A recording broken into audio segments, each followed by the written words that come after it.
Good morning, good afternoon, good evening. I am Brother Kelly Hughes, chaplain of the arts. We are broadcasting from the Valiant Theatre right here in Winnipeg's greasy Tenderloin district, just around the corner from Old Market Square, where all the Fringe 2015. Time is very confusing, isn't it? Fringe 2025 stuff is going to be happening. Thank you so much for joining us, whether you're on Facebook or Instagram or TikTok, which I don't like, or if you're watching this on our YouTube channel, or if you're listening to this on 101.5 UMFM. Thank you so much for stopping by. This is Kelly Hughes Live Shorts Fringe 2025. I'm here with my guests. Very excited to have you here. Claudia Baumgartner. Yes. Joe Dixon, and Darrin Neufeld Mennonite. Neufeld. What did I say? What did you say? Janzen, but that was actually my mom's maiden name. So Neufeld, Janzen. It's all the same. Right? Yeah. I love all my Mennonite jokes. Okay, I'll just tell one Mennonite joke. What's green and flies over Winkler? Peter Panner. That's good, right? Mm-hmm. You don't get it. I'm from the South. No. You know what the Mennonites are, though, right? Yes. Yes. Okay, we got a lot of them up here. You can't throw a rock without hitting a Mennonite. Really, really excited to have you all here. Claudia is, of course, from New Orleans. She is doing Wit and Wrath, The Life and Times of Dorothy Parker. And Joe and Darrin, what are you guys doing? We're doing The Monkey's Paw. It was originally written by W.W. Jacobs. Yeah. So it's kind of an original. Well, the story is from the original text in 1902. Nice. Has it aged well? Yeah, we didn't change a word. Really? Interesting. There's a few words in there that have lost all meaning. Okay. Yeah. Like antimacassar. Yeah. What does Do you that know mean? what that is? Exactly. None of us know.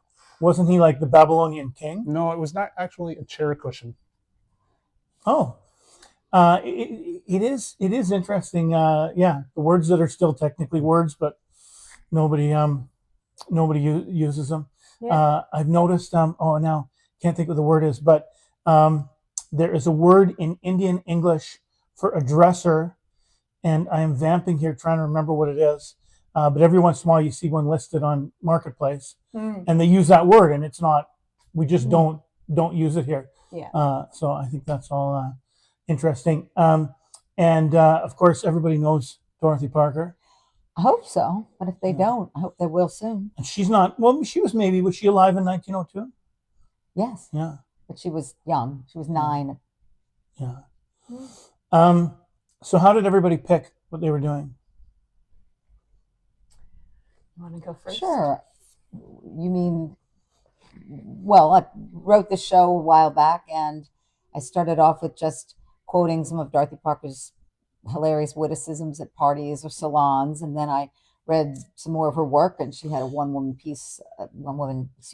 she had a one-person story, I guess you could call it, called The Waltz, and I thought, oh, I could enact this, and so I did that, and then I said, this could be a one-person show, and so I wrote it, and it's mostly every word is from Dorothy except for the transitions.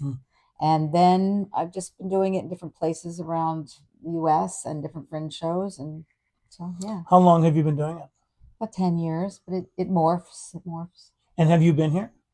To Winnipeg? Yeah. No, I have never been to Winnipeg. So you showed up at the door with Jamie Howison, who is a person that I know fairly well. How did you, is he your billet, or how did you meet him? No, he's not my billet. He's married to this lady named Darcy. And, Billeter, I guess. Yeah. Well, not that, but I realized that you would be the billet. He would. Never mind. He's married to Darcy. Yes. Well, yes, which I guess doesn't have anything to do with it. But I was looking for a place. But it's nice. It's nice. Yeah, they're very nice. Yeah, they like each other. Yeah, they seem to be well matched. Yeah, that's good. Yeah, yeah. I always like when I see that. Now, Yeah, Dorothy sure. would have something to say about that, but Yeah. you know. So I was looking for a place to stay in the exchange district, and I'm on this thing called Home Exchange, and Okay. that place popped up. Yeah. And so we communicated, and I said, I think this is a good match. And she said, So okay. you traded your home. So who's in your home? Who's staying in your home? That's kind of personal. Okay. Well, Fair enough. Fair enough. No one's staying in my home. You don't have Okay. to do it that way. Okay. You can reserve the points for future stay. Yeah. Okay. Why did you want to stay in my home? During I just New want to know Orleans? who was feeding your cat. That's all. Oh, Miko's feeding my cat. Okay. Good. Yeah, great. Good. I just want to make sure the cat was The taken cat's care fed. Yeah. Now there's the garbage taken out. I can't say. of. Joe and Darrin, you're from here. Yeah, we're both from Winnipeg. Yeah. So our company is called Stumble Upon a Story, and we do what we call collaborative storytelling. So we kind of find artists from different disciplines, and we find a story, and then we devise a new work around that story. Oh, I love that. Who is? I love it too. Yeah. So who's on this thing that you're doing? So there's kind of been 4 of us working on this project. So myself and Sarah Higgins are performing in full face mask, and Darrin is a wonderful musician and sound engineer, and so he created the soundscape for the whole piece, and he's doing it live. So he just gets to wear his own face. Yeah. Yep. Yeah. It's scary enough. Is it like, I don't know. Is it hot under there? It is hot and it's dark. When we did tech the other The- day for the first time in a completely black space because we're in venue 10 Yeah. at the Asper Center, and I was like, oh, this is a whole new level of disorienting, dark, but it's been pretty The good. reason I ask is because when I was 19, I worked at Boston Pizza, and I played Boston's Little Hungry, who is this guy who's got a big purple guy, Oh a yeah. big giant head. He has a giant fork, but by the time I came along, they'd lost the fork. So just a big giant head. But the giant head was made of foam, and so the head's this big, and you got like this much space here, and there's a little screen in his mouth or whatever, so you can see out. But I remember it was the middle of summer, and it was so hot. And I remember, and you're just outside and you're waving.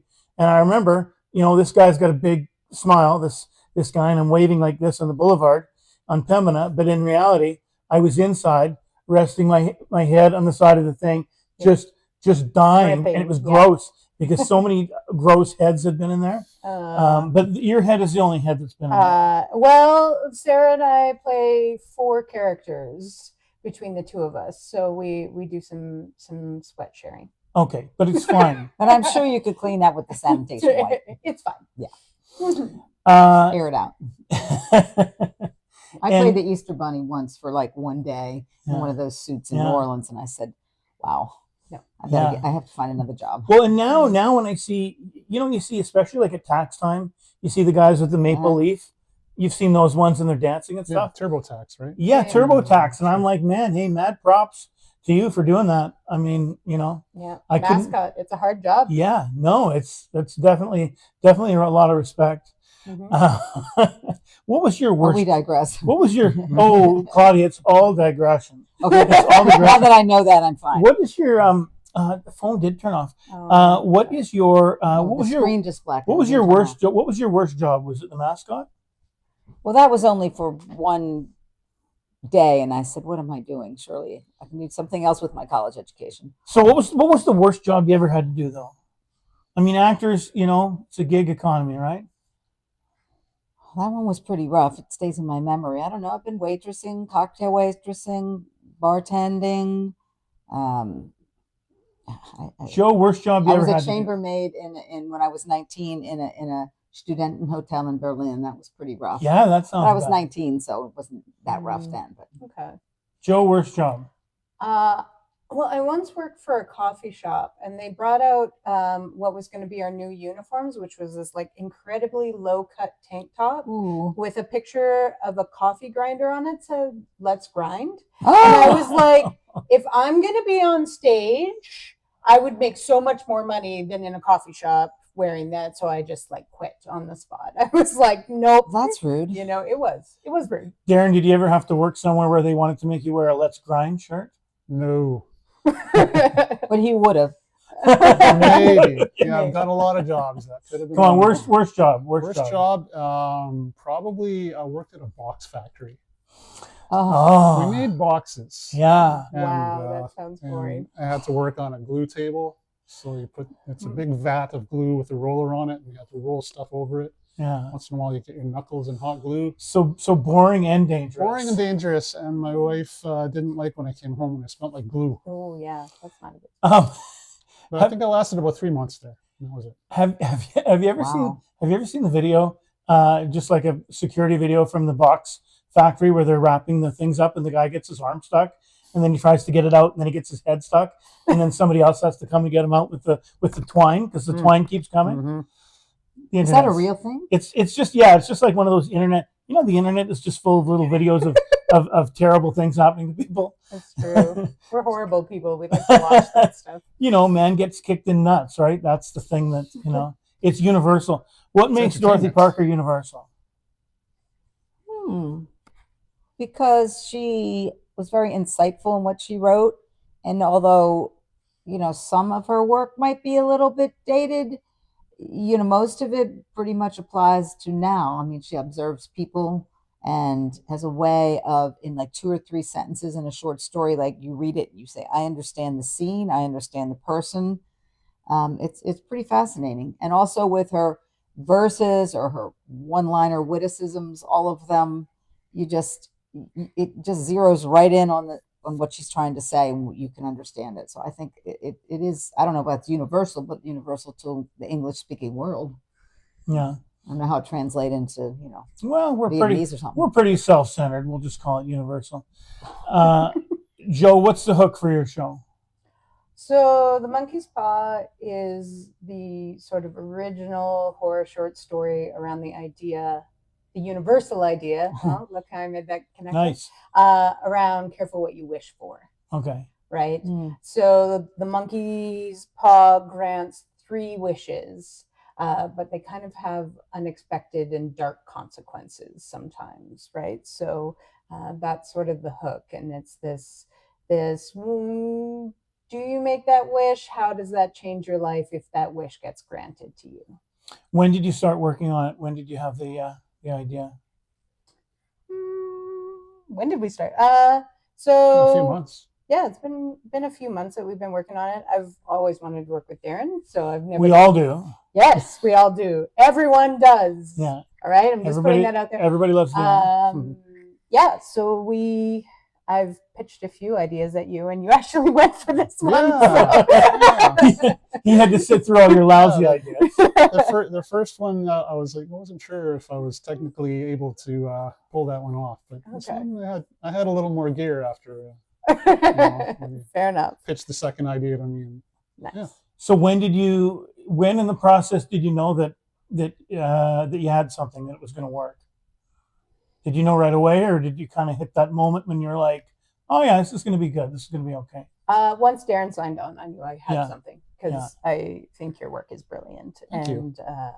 And he just has this way, like we'll have a rehearsal and we'll throw some ideas out, and then by the next morning I open up my laptop and there's like 8 takes and none of them are throwaways, right? And so I was like, the minute Darrin said, I'll do this with you, I was like, cool, this can be like a really good show. So he's the rabbit's foot for the monkey's paw. Yep. If you want to hear the rest of it, if you want to hear what happens, go over to. This is for the folks that are just watching on Facebook or Instagram or TikTok. Go over to our YouTube page and you can watch the rest of this interview and also all the other interviews that we've got. It's at the Valiant Theater 1761. I'm not sure if that's what it is, but that's what it is. So thank you so much, and head on over there. Okay, now we've taken our fake break, and we are back. I feel so refreshed. Yeah. So Darrin, so you're a musician, Yes. a soundscape artist, Yes. a soundscape master. What do you like about collaborating with people in different disciplines? Well, it just forces me in different directions than I would normally think of on my own. For this project, it's written in 1902, so I tried to create the music sort of more of a classical vibe. What was your inspiration for that? Did you go to any of those creaky old movies, or like what'd you do? Not really. I just started playing around on my keyboard. I'm not much of a keyboard player. Hmm. Guitar player mostly, but A genius, apparently. well, I'm just saying Yeah. what. I'm just saying. Yes, I'm just- going to vouch for that. I'm Yes. just saying Okay. what's out there. Not okay, I've been called worse. box boy. Yes, That was worse. well, but for only 3 months. No, I just a lot of it is just taking my cues from the story and sort of started thinking of it like a radio play. Yeah. Because there's sound effects in there as well. There's knocks at the door. There's different ambient sounds that are included in the story, descriptive Yeah. sounds. So think radio play Yeah. with live action. Yeah. I yeah, because when I hear about the story, I kind of just it conjures images for me of creaky old 1930s horror Yeah. movies, Yeah. and of course, Incidentally, my house was built in 1906, so okay. so I had lots of. So you just listen to the walls. Well, I just went for a walk on my floor and got some creaks. And we have done we've done a couple of like here for I don't know if we had a live audience or not here, but when I had my old place, Aquabooks, we used to do a bunch of live radio plays called the Winnipeg Talking Radio Orchestra, and we would have actors and we'd have the Foley person, and it was so much fun, because the scripts are cheesy, and the but this whole idea of like the sound effects is like you've got to do them all, and the way that we did them live, I mean, you had to be you got to be on the ball, you got to be you got to be quick, and we would do it, we'd run it through once and then we would do it, which was kind of fun. So you have to have good sight readers, and we had mixed results with the Foley person, because you have to some people we had some people that had a lot of trouble keeping up, but then also it was funny, the little stumbles and the things that went wrong, and all that stuff, because everything is so analog, everything is all right here, right now.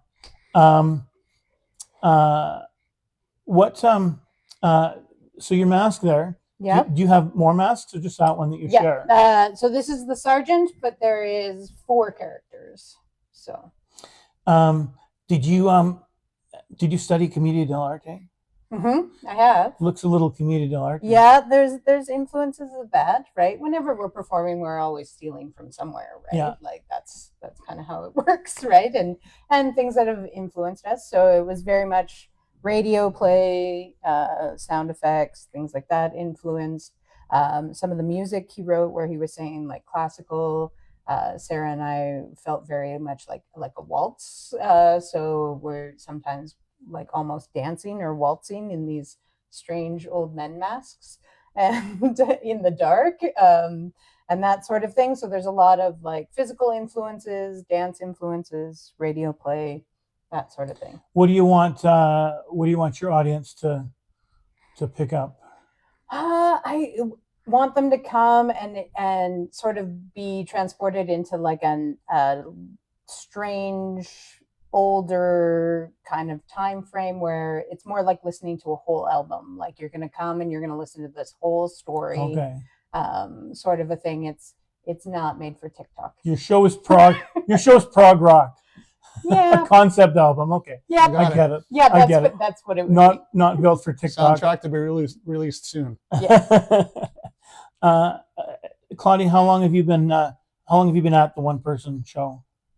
This one I know you've been doing for 10 years, but This is the only one-person show that Yeah. I've done. I've thought about some other ones, but Yeah. it's quite an undertaking. So, when did you Yeah. get into theater? a long time ago Yeah. in Yeah. my youth.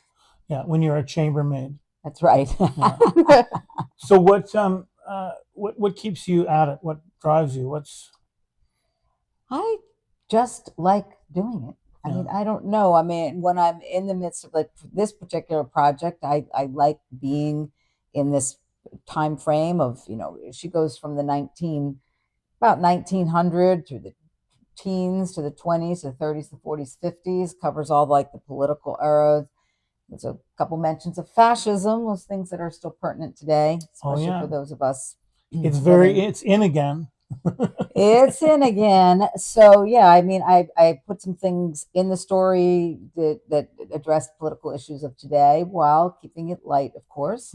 And she's just a fascinating writer because she wrote a lot of witty things and a lot of self-deprecating remarks about herself and her love life and so on. But she also had a lot of things to say about. She wasn't like a preacher, a person that stood up on a bandstand, but in her writing, she addressed lots of different topics. So, and she's always witty. Like, there's a way to say important things and be funny. Yeah. Are you as witty as she is? Well, I'm as witty as she is in the show. Fair enough. Have you been to Canada? Have you been to do shows in Canada? I performed last year in Montreal. Okay. Yeah, it was fun. Nice. It's a great place. I liked it. Nice. I had this is my third interview today, and earlier I had another American performer on, and I just put her on the spot a bit about what was going on in the States. What is going on? But she was a little bit. That's what we're asking ourselves. Honestly, she was like a little bit. She was what is her name? It's dropped out of my head. Anyway, she's from France originally. She lives in San Francisco. Do you know who I'm talking about? No. Anyway, I'm sorry. I blanked on her name now already. It's my ADHD. But she didn't actually really want to comment too much on what was going on because she could. I mean, it's so scary. She could actually be. She's not. I mean, she was born somewhere else. I mean, you could actually. Everyone in America is related to someone who was born somewhere else, but people seem to be forgetting that. Yeah. So my father came from Germany. My mother came from America, but her parents were from Italy. So I don't understand what everyone's talking about because they're just people wanting a better life. Well, who's the the stupid right wing, the blonde, terrible woman Ann Coulter? Yes, Ann Coulter. She said, "I'm not an immigrant. What did she say? My family weren't immigrants; they were settlers." Well, there you have the mindset, and that's why you see why we are where we are.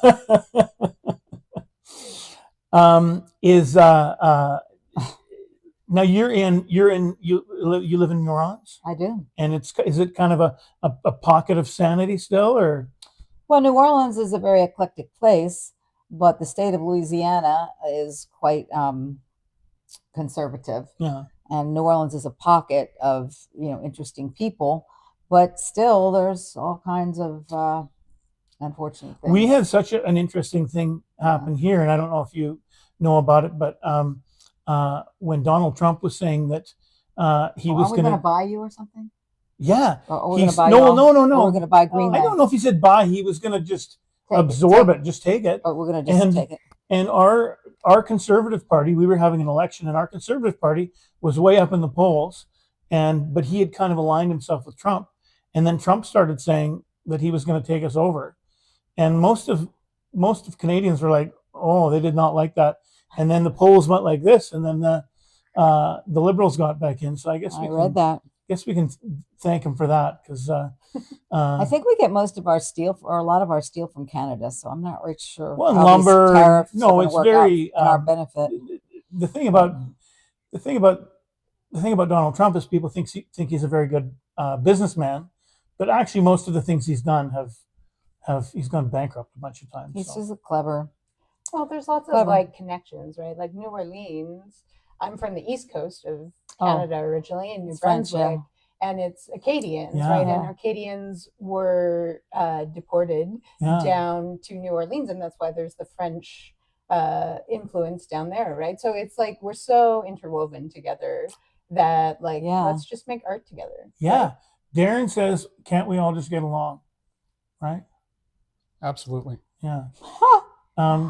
Has anybody had any, speaking of Mennonites, has anybody had any strawberries, fresh Manitoba strawberries? Has anybody had any? You know year? what? I have, but I'm from BC. Yeah. So strawberries out here.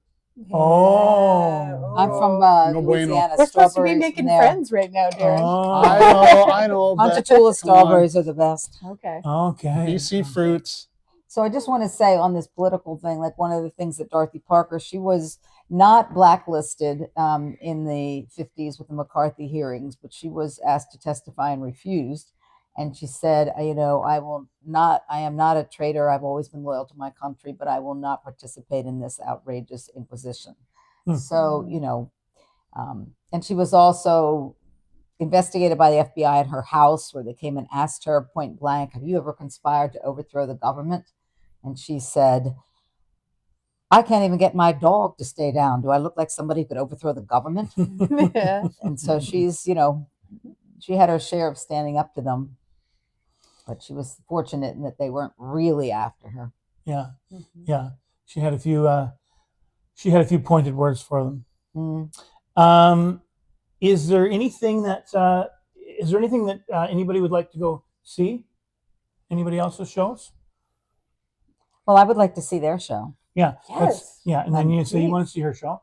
Okay. Yeah. Then what Where's else? it? What venue are you in? Planetarium. You're in the Planetarium. I've got it written on this Okay. piece of paper here. Venue 9. When do you open? Friday. Friday. Wit All right. Wit and Wrath: The Life and Times of Dorothy Parker. And we are in the Asper Center, which is venue 10. Right by Okay. by U of W. Yeah, U of W, and we open on Thursday night at nice. 8:15. All right. Is that Monkey Paw? The Monkey's Paw. The Yep. Monkey's Paw. And what would you like to go see? Otherwise, You must have friends that are. I'm looking forward to seeing Ellen's show, The Goose, which is at the Gargoyle Theater. Yeah. So I'm looking forward to that. Claudia, anything you'd like to see? Well, while I you're haven't here? really explored the program yet because we just arrived at 3 a.m. the other morning, okay. and so it was traumatic. But because New Orleans is a small airport, we don't get to fly direct anywhere, so it's a long saga. But I am going to look through it and see as many shows as I possibly can. Yeah. Good. Well, there are lots of things, including these ones here: Wit and Wrath: The Life and Times of Dorothy Parker. That is Claudia Baumgartner. That is she's from New Orleans, and that is happening over at I've forgotten again. Planetarium. And I start the show with I guess I shouldn't say what I start the show with. A bang. A bang, a quote. Starts the show with a quote. And then the Monkey's Paw is over at Asper Center, which is a nice theater. With air conditioning. Which makes the mask wearing so much better. Yeah. Oh, I hope they have air conditioning in the planetarium. Yeah. And who's involved with your show again? So myself and Sarah are performing, and Darrin is doing the live soundscape. I thought you said there was like 4 people. There is. We also worked with a narrator named Kier. A silent partner. Well, he's not silent. You hear his voice a lot. Yeah. It's not Kier Cutler. No. Oh, because Kier Cutler won't shut up. He's never going to listen to this. He's not going to know. But it's true. He has many things to say. There you go. And great. Well, that is good. Well, thank you so much. I appreciate you. Would you like to ask me about my outfit? Yeah, what's going on? I do. These shoes are great. Yeah. Well, the shoes are new. They're from Dillard's. You can order them, but they're very, 1940s style. The outfit is kind of a late 40s, early 50s. The hat came from a lady in New Orleans who dropped it off at my costume vintage store that I have there and to sell a long time ago. And I said, I'm never selling this hat. And so this is the look. It's a great look. Thank Here, you. our narrator also has a vintage thrift shop in the exchange Oh, called Nihilist Thrift. Oh, So you can go check it out. I Amazing. will. Well, I think that you're pulling that off better than any of us could. I know certainly better than I could. So thank you for coming and gracing us with you. Thank you so much. Your sartorial resplendence. And thank you so much for stopping by. We do appreciate it. Lots more interviews. Thank you so much to Claudia and Joe and Darrin. Go see their shows and go see all the other shows because so many great things happening. Thank you so much. Art will save us all.